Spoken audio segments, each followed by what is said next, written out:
ინფორმაციაზე, რომელიც განსაკუთრებით მშობლებისთვის არის ძალიან მნიშვნელოვანი. თანამედროვე სამყაროში წარმოუდგენელია ბავშვის გაზრდა ჰიგიენური საფენის გარეშე. ისევე როგორც გარკვეულ შემთხვევებში, საწოვარა არის ძალიან კარგი გამოსავალი ბავშვის დასაწყნარებლად. მოკლედ, არსებობს ნივთები, რომლებიც გარკვეული პერიოდი კომფორტს გვიქმნის და აუცილებელიც არის მათი გამოყენება. მაგრამ რაღაც პერიოდის შემდეგ გვიწევს, რომ გამოვემშვიდობოთ ამ კომფორტის ზონას და განვითარების სხვა ეტაპზე გადავიყვანოთ ბავშვი. დღეს ჩვევის ცვლილებებზე უნდა ვისაუბროთ თეო მჭედლიძე, ლიკა ქურციკიძესთან ერთად შემოგვიერთდა, რომელიც ფსიქოლოგი გახლავთ და ამ თემაზე უფრო დეტალურად მადლობა, რომ ხართ ჩვენს სტუმარს და ჩვენს მაყურებელს. ნამდვილად, გარდა იმისა, რომ თითოეული ეს ნივთი დღევანდელობის განუყოფელი ნაწილია, ნამდვილად გვიქმნის კომფორტს მშობელსაც და ბავშვსაც, აქედან გამომდინარე, თითოეულ მათგანზე უარის თქმა საკმაოდ სტრესულია მშობლისთვისაც და შვილისთვისაც.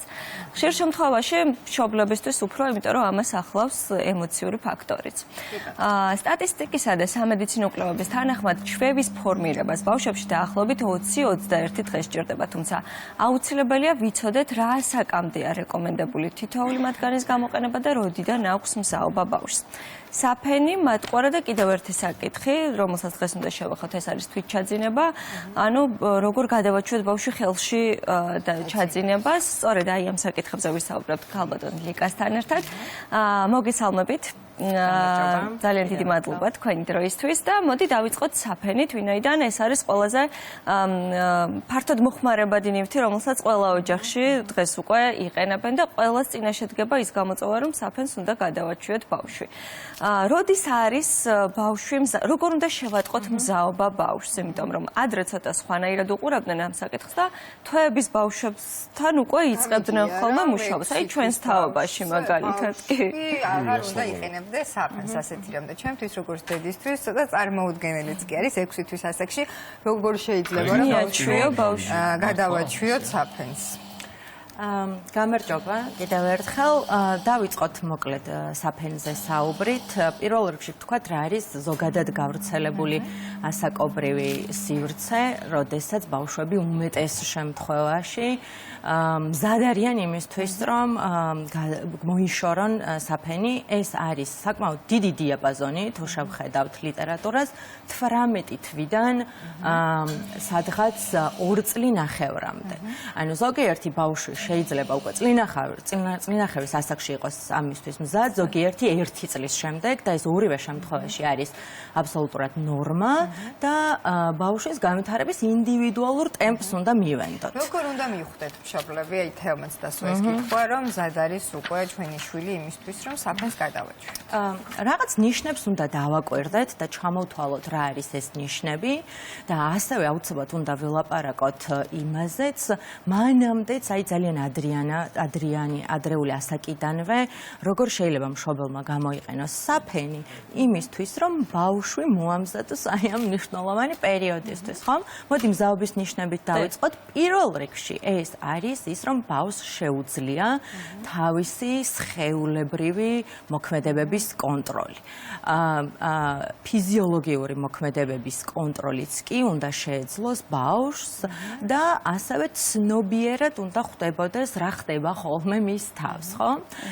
ეს არის, ასე ვთქვათ, პირველი მნიშვნელოვანი ფაქტორი. ჩვენ თუ ვაკვირდებით ჩვენ შვილს და შეგვიძლია დავიჭიროთ ფაქტი, რომ ის მაგალითად რამდენიმე საათის განმავლობაში არის მშრალი, ეს არის ერთ-ერთი ნიშანი, რომელიც უკვე გვაფიქრებინებს, რომ მალე დადგება საფენის გადაჩვევის ეტაპი. გარდა ამის ასევე არის ის თუ რამდენად შეუძლია საკუთარი მოთხოვნილებებზე კომუნიკაცია. არ არის ამისთვის აუცილებელი, რომ მანდ-მაინც სიტყვიერად გვესაუბროს, მაგალითად, ხო, წლინახევრის ასაკის ბავშვის მეტყველება არ არის, ასე ვთქვათ, ძალიან რთული ქვეწყებული წინადადებებით ვერ საუბრობს, მაგრამ მას შეუძლია თავისი არავერბალური მიმანიშნებლებით ან თავისი, ასე ვთქვათ, ეგრეთ წოდებული ბავშვური ენით მიგვანიშნოს, ასე ვთქვათ, მის მოქმედებებზე. ესეც არის მეორე მნიშვნელოვანი მომენტი. ჯდომა უნდა იცოდეს ბავშვმა ამას უნდა დავაკვირდეთ. ყველა ვარიანტში იცის ამ მომენტში ბავშვმა ჯდომა, კი შეიძლება ცოტა კიდე უფრო ადრეც ბავშვმა დაიწყოს, თუმცა ამ შემთხვევაში ჯდომის ეტაპი უმეტეს შემთხვევაში ყველანაირად წინ უსწრებს, ასე ვთქვათ, საფენის გადაჩვევას. ასევე კიდევ მნიშვნელოვანია, რას ვეძახით ამ საფენის გადაჩვევას, ხო? ეს არის უბრალოდ ის, რომ ჩვენი დახმარებით ბავშვმა საფენის გარეშე დაიკმაყოფილოს ბუნებრივი მოთხოვნილებები, თუ ეს არის მოცემულობა, როცა ბავშვი აბსოლუტურად დამოუკიდებლად გამოიყენებს ტუალეტს, ხო? საფენის გადაჩვევა იწყება იმ მომენტიდანაც, როცა უფროსის დახმარებით ბავშვს შეუძლია თავის ფიზიოლოგიური მოთხოვნილება დაიკმაყოფილოს. აი როგორც შობელი პირველად სწორედ მაშინ მივხვდი, რომ ამის დრო იყო, როდესაც ჩემმა შვილმა, ჩემგან სრულიად დამოუკიდებლად გოთანი აიღო და თავისით მოისაქმნა, ისე რომ მე საერთოდ არ ვიცოდი და შემდგომ მიმიყვანა და მაჩვენა. აი ესეც შეიძლება იყოს მანიშნებელი მაგალითად, რომ თამაში გადააქვს ბავშვს თავისი მზაობა, აი თუ თამაშს ვაკვირდებით, შეიძლება მაგალითად ამ მომენტში დავინახოთ, რომ ბავშვი ან თვითონ თამაშობს, ვითომ ილუსტრირებული ზღაპრებიც არსებობს და შეგვიძლია ვთქვათ ეს მაგალითად მოუყვანოთ მას, ხო? ან ეს ალბათ როცა ვეხმარებით ბავშვს გადაჩვევაში, ამაზე ვთქვათ რამდენიმე რეკომენდაცია. მე როცა მაგალითად მეკითხებიან თუნდაც ნებისმიერ სხვა ჩვევაზე, არა აქვს მნიშვნელობა, კარგი ჩვევა იქნება, ცუდი ჩვევა, როდის დავიწყოთ მუშაობა, ამაზე პასუხი არის ხოლმე, რომ რაც უფრო ადრე, მით უკეთესი. აი ჩვენ საწოვაროზეც უნდა ვისაუბროთ, მაგ შემთხვევაშიც რა რეკომენდაცია არის და პამპერსის საფენის შემთხვევაშიც, რომ გადაჩვევამდე სწორი მოხმარების წესები დავიცვათ. რა არის ახლა ეს სწორი მოხმარების წესები? მაგალითად, ბავშვმა ჩვენ ვთქვით, რომ უნდა ხვდებოდეს ცნობიერად რა ხდება მის სხეულში, რა ფიზიოლოგიურ მოქმედებებს განახორციელებს. ეს როგორ ხდება? მაგალითად, როდესაც მშობელი აკვირდება ბავშვის სხეულს, ხშირ შემთხვევაში ის სახის გამომეტყველებით ხვდება ხოლმე ამ დროს, თქვათ, ბავშვი, თქვათ, აი დეფეკაციის პროცესი მიმდინარეობს თუ რა. უნდა გავახმოვანოთ, რაც არ უნდა უცნაურად ჟღერდეს, ჩვენ ბავშვს უნდა ვუთხრათ ამ დროს რას აკეთებს. კი, ამით ის სწავლობს სახელის დარქმევას ამ პროცესებზე და შემდეგ უფრო მარტივია. კი, შემდეგ უფრო მარტივია თვითონ გვითხრას და ასევე უფრო მარტივია ჩვენ სხვადასხვა აქტივობები განვახორციელოთ, როგორ მივაჩვიოთ. მაგალითად, თუ არაფერი მის ცხოვრებაში არ გახმოვანებულა საფენთან დაკავშირებით, ტუალეტთან დაკავშირებით და უცებ წლინახევრის ასაკში გადავწყვეტოთ, რომ წიგნები წავუკითხოთ ამასთან დაკავშირებით, ეს მისთვის დიდი სიახლე იქნება. მაგრამ თუ მანამდე ძალიან ადრეული ასაკიდანვე, ხო, თვეების ჩვილზე მაქვს საუბარი, ჩვენ ვახმოვანებთ ამ პროცესებს ადრეული ასაკიდანვე მიუხედავად იმისა, რომ ბავშვის ენამეტყოლება არ არის განვითარებული, ვუკითხავთ წიგნებს, უფრო მარტივია ხოლმე ამ შემთხვევაში. კი ბატონო, მეორე საკითხი ეს არის საწოვარა, თქვენ როგორც აღნიშნეთ, ამერიკის პედიატრთა ასოციაციის ერთ-ერთი კვლევის მიხედვით საწოვარა ბავშვთა უეცარი სიკვდილიანობის რისკს ამცირებს. თუმცა ძალიან ბევრი ადამიანი ეჭვის თვალით უყურებს ამ ნივთს და რჩევასაც გვაძლევენ ხოლმე, რომ არ მისცე ბავშვს, იმიტომ რომ მე გადაჩვევა გაუჭირდება, თანკბილვას გამოიწვევს, ყბის დეფორმაცია მოხდება და ასე შემდეგ. რა საკამდეა სიკეთეებზეც რომ ვისაუბროთ ამ ნივთის და იმაზეც სადამდეა ვთქვათ კარგი და მომტანი სიკეთის მომტანი. კი. საწოვარაზე ნეგატიური დამოკიდებულება ჩვენს კულტურაში მგონი იმითაც გამოიხატება, რომ მატყუარას ვეძახით, როცა მაგალითად ინგლისური დასახელება დამამშვიდებელი არის, პირდაპირ გადმოვთარგმნოთ. ნამდვილად მატყუარა, ხო. აქვს ნამდვილად თავისი სიკეთეები, თუმცა ასევე აქვს თავისი უარყოფითი მხარეები. ერთი ახსენეთ თქვენ, რომ პრევენცია არის ხშირ შემთხვევაში უეცარი სიკვდილის ჩვილებში, გარდა ამისა, რაში ეხმარება საწოვარა ბავშვს. ეს არის დამშვიდება და თვითრეგულაცია. ბავშვი ამით ახერხებს თავისი ემოციების კონტროლს, აი ესეთ პატარა ასაკში. მეორე დადებითი მხარე საწოვარას გახლავთ ის, რომ განსაკუთრებით 2 წლამდე ბავშვებს აქვთ ორალური სტიმულაცია, ისინი ყველაფერს პირში იდებენ, ხეჭავენ, აგემოვნებენ, შესაბამისად ამ მოთხოვნილებასაც იკმაყოფილებენ. აკმაყოფილებს საწოვარეთი. ხშირ შემთხვევაში საწოვარო ბავშვს ეხმარება ჩაძინებაში და ეს არის ხოლმე ალბათ მშობლებისთვის ყველაზე ესეთი კომფორტის ზონა და თვითონ ბავშვისთვისაც ცხადია და რაც შეიძლება იყოს მისი უარყოფითი მხარეები, ერთი არის ის, რომ თუ კი ჰიგიენა არ არის დაცული, ხშირ შემთხვევაში შეიძლება იყოს ბაქტერიების გავრცელების დიდი საფრთხე, იმიტომ რომ იოლად ჭუჭყიანდება და შემდეგ ამას ბავშვი პირში იდებს.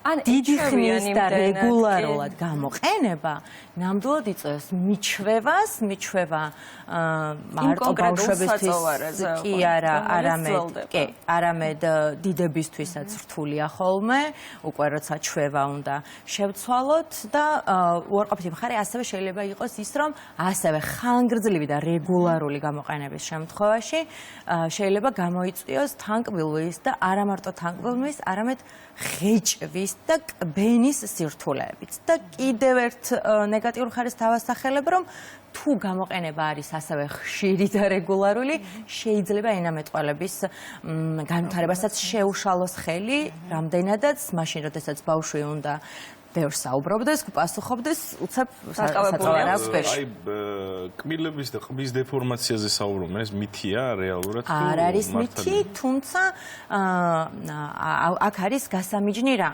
თუ ბავშვი საწოვარას იყენებს სწორად, მშობელი ისე ადგენს ამ რუტინას, რომ საწოვარა არ გამოიყენება რეგულარულად და ინტენსიურად. თუ მთელი დღის განმავლობაში აქვს ბავშვს საწოვარა და ეს პერიოდი საწოვარას გამოყენებით გადაბმით შეწყვეტის გარეშე 2 წელი გრძელდება, მაშინ არის ასე ვთქვათ სარისკო.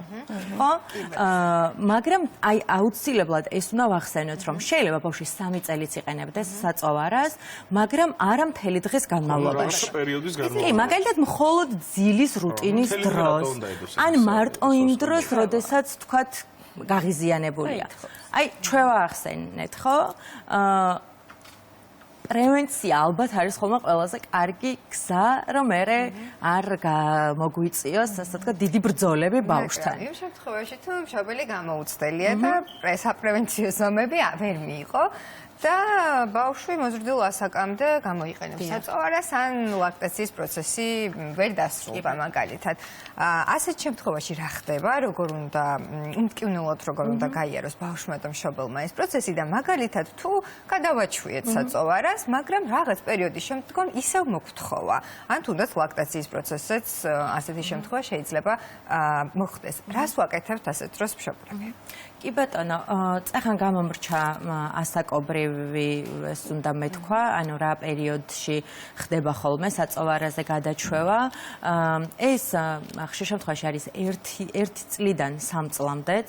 ჩვენთან ხშირ შემთხვევაში როცა 2 წლის ბავშვი 2 წლინახევრისაც საწოვარა აქვს, უკვე ზოგს საგანგაშოდ მიაჩნია, მაგრამ კიდევ ერთხელ ვამბობ, არ არის საგანგაშო, თუ მისი გამოყენება არ არის ძალიან ინტენსიური და მუდმივად ბავშვს საწოვარა არ აქვს პირში, მაგრამ თუ კიდევ უფრო დიდ ხანს გრძელდება, როგორ უნდა მოიქცეთ მშობელი და როგორ დავეხმაროთ ბავშვს აი მტკივნეულოდ ჩვევის გადაჩვევაში.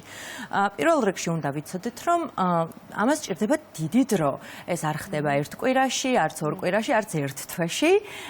შეიძლება ამას დაჭირდეს 9 წელი, შეიძლება კიდევ ცოტა უფრო მეტიც გააჩნია ბავშვს, მის ტემპერამენტს და ასე ვთქვათ ინდივიდუალურ თავისებურებებს. პირველ რიგში უნდა დავაკვირდეთ უმეტეს შემთხვევაში რა დროს გამოიყენებს ხოლმე ბავშვი საწოვარას და რა მიზნით.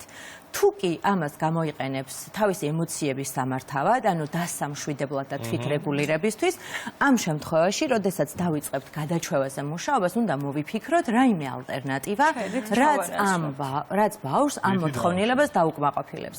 ეს იქნება თავის საყვარელ სათამაშოზე ჩახუტება, ეს იქნება თავის ოთახში, საწოლში შესვლა და შეყუჟვა, მშობელთან ჩახუტება თუ რა, ხო? ეს თვითდამშვიდების სტრატეგიებიც ბავშვიდან ბავშვამდე არის განსხვავებული. გარდა ამისა, რაც უნდა ასე ვთქვათ, გავითვალისწინოთ, არის ის, რომ გარკვეული შეთანხმებასავით გავაკეთოთ ბავშვთან, რა მომენტებში ამოვაგდოთ საწოვარა.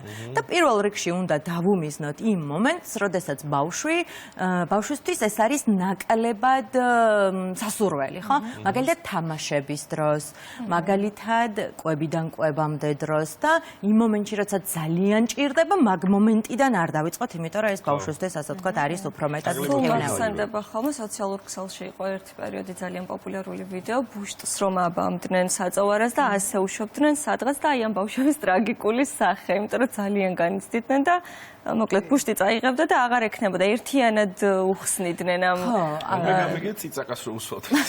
პირადად მახსოვს კიდევაც ჩემი მშობლები ყვებიან ხოლმე რომ ჩემი საწოვარა ძაღლებს გადაუგდეს და მთელი ცხოვრება ძაღლების მიმართ ჩიში მქონდა. ეს ალბათ აქედან გამომდინარე ასე არის დროს დავფიქრებულ რომ იქამდე სანამ მითავად არ შემეძინა შვილი და თავად არ დავფიქრდი აი ამ მცირე დეტალებს თუ რამ ხელა მნიშვნელობა აქვს უკვე შემდგომ ბავშვის განვითარებაში.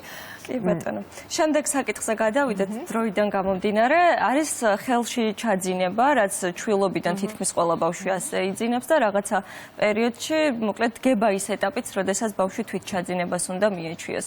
ძირითადი რეკომენდაციები რომ მივცეთ მშობლებს, იმიტომ რომ ამაზე მინახავს კურსებიც კი არის ონლაინ კურსები, რაშიც მშობლები თანხას იხდიან და ასე შემდეგ ისმენენ ამ ლექციებს და მართლა ასეთი კომპლექსური საკითხია, რომ ლექციები გჭირდება თუ არის ისეთი რეკომენდაციები, რაც ლექციების გარეშე შეგვიძლია შევასრულოთ.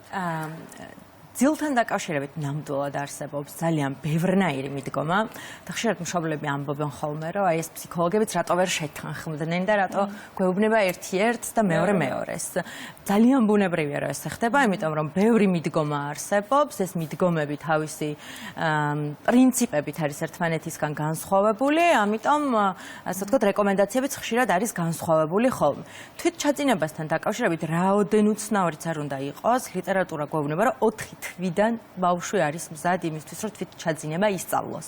მაგრამ ეს არის აუცილებლად მშობლის პრიორიტეტიც, რომ მისთვისაც და ბავშვისთვისაც ორივესთვის რა არის, ასე ვთქვათ, კომფორტული, ხო?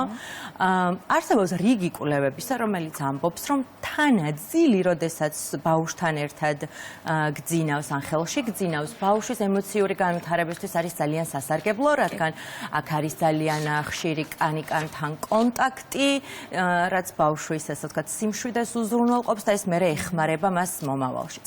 თვით ჩაძინება რა თქმა უნდა, როდესაც ბავშვი დამოუკიდებლად ძილს ეჩვევა, თავისი პლუსები აქვს, დამოუკიდებლობის ხარისხი უფრო მატულობს, ბავშვი უფრო მეტად გრძნობს ამ თავდაჯერებულობას. აქაც ალბათ მშობელი უნდა პირველ რიგში თავის შეგრძნებებს დააკვირდეს კარგად, ბავშვს დააკვირდეს კარგად და ამის მიხედვით გადაწყვიტოს, რა მეთოდი იქნება მისთვის უკეთესი. მაგრამ მაინც თუ ვისაუბრებთ, ასე ვთქვათ, თვით ჩაძინებასთან დაკავშირებით, ბევრი კონკრეტული მიდგომა არსებობს, ტექნიკა, აი ძალიან კონკრეტული ტექნიკები როგორ დავიწყოთ და რა დავიწყოთ. მე ერთ მაგალითს მოგიყვანთ, რადგან ახლა ბევრი დრო არ გვაქვს, მაგალითად ამას ეძახიან გაქრობის, თანდათანობით გაქრობის მეთოდს და რას ნიშნავს ეს მეთოდი, რომ ბავშვს ვაწვენთ თავისი საწოლში, თავიდან ვართ მასთან ერთად, ოღონდ ვაწვენთ იმ შემთხვევაში, როდესაც უკვე ვამჩნევთ, რომ ბავშვი ნახევრად ძილშია, მაგრამ ჯერ კიდევ არ არის ბოლომდე ჩაძინებული. თუ კი ძალიან ჩაძინებულ ბავშვს ჩავსვამთ საწოლში, ვერ ისწავლის თვით დაძინებას. აი, ნახევრად რო თვალები მილულული აქვს ესეთ მდგომარეობაში. რაღაც მომენტში ბავშვი გაიღვიძებს, ჩვენ შევდივართ, ვამშვიდებთ, ისევ ჩავაწვენთ და შემდეგ ვართ ოთახში. ანუ, ჯერ ვართ საწოლთან, მერე ვართ ოთახში, მერე ოთახის იქეთ კართან, ხო, ეს არის ასე თანდათანობით გაქრობა. ერთ რამეს ვიტყვი უბრალოდ ძილთან დაკავშირებით, რომ აი ესეთი პატარა ტექნიკები არსებობს, აი მართლა უამრავი ლიტერატურაში და კვლევები ამბობს ერთს, რომ ნებისმიერი ეს მეთოდი ამართლებს და ეფექტურია თუ გამოიყენება რეგულარულად. მთავარი პრობლემა, რაც გვაქვს ხოლმე მშობლებს, არის ის, რომ ვიწყებთ აი თვით ჩაძინების რაღაც მეთოდის გამოყენებას, ვერ ვუძლებთ პროცესს, ანუ რეგულარული გრაფიკიც არის. კი, აი ეს მომენტიც არის, ხო? ანუ ჩვენი ცხოვრება ძალიან, ასე ვთქვათ, რთულია, რომ აი ესე წამიწამზე გავთვალოთ, მით უმეტეს ჩვენ რაღაც ესეთი უფრო სპონტანური კულტურაც ვართ, ხან სტუმარი მოვა, ხან ჩვენ მივალთ დროზე ჩაი დაიძინე. ესეც არის ხო, რაღაც მომენტში ვართ ასე ვთქვათ მშვიდად, ემოციურად და რაღაც მომენტში გვიჭირს ჩვენი ემოციების კონტროლი და ეს ასე ვთქვათ ჩვენს დაწყებულ სტრატეგიას გზიდან გადაუხვევს ხოლმე, ხო?